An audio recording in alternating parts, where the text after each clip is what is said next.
La mer des Caraïbes est au bord de l'explosion.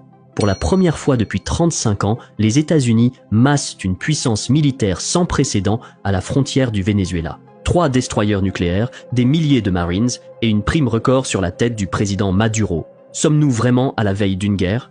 Ce que Washington nous dit n'est pas la vérité. Voici la menace réelle. Washington a déjà positionné des moyens d'une violence inouïe. 3 destroyers lance-missiles Arleigh Burke, un croiseur Ticonderoga et au moins un sous-marin nucléaire d'attaque patrouillent au large du Venezuela. À eux seuls, ces bâtiments emportent un paquet frappe de dizaines, voire de centaines de missiles de croisière Tomahawk. Ce sont des armes de guerre capables de rayer une capitale de la carte. Mais ce n'est pas tout. La 22e unité expéditionnaire des Marines, MEU, s'est jointe au dispositif mené par le navire d'assaut amphibie USS Iwo Jima.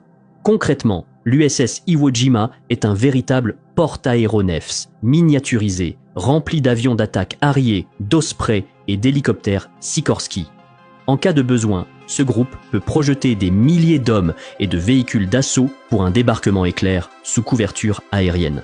Plus de 4500 soldats et marins américains ont été mobilisés pour cette seule opération. C'est une force prête au combat. L'ensemble porte à 9 le nombre de bâtiments engagés.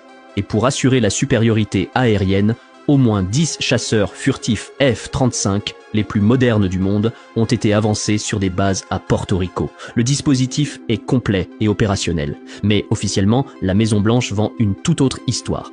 L'administration Trump prétend que ce déploiement sert à des opérations anti-drogue pour enrayer les flux en provenance du Venezuela. Sauf que personne n'y croit. Qui déploie des destroyers, des Tomahawk, des F-35 et des milliers de Marines pour courir après des passeurs? C'est une force complètement démesurée. D'autant que la majorité des stupéfiants arrivent aux États-Unis par la côte Pacifique ou par voie aérienne, des routes que cette flottille, postée au large du Venezuela, ne peut tout simplement pas intercepter.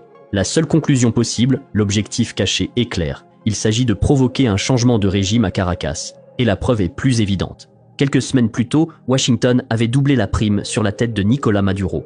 Elle est passée de 25 à 50 millions de dollars. 50 millions.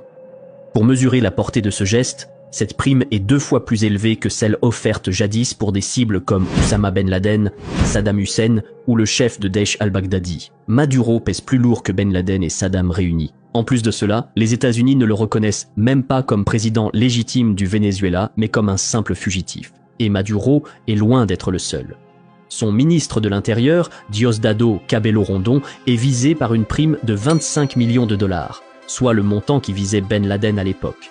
Son ministre de la Défense, le général Vladimir Padrino López, pour 15 millions, et son ministre de l'Industrie,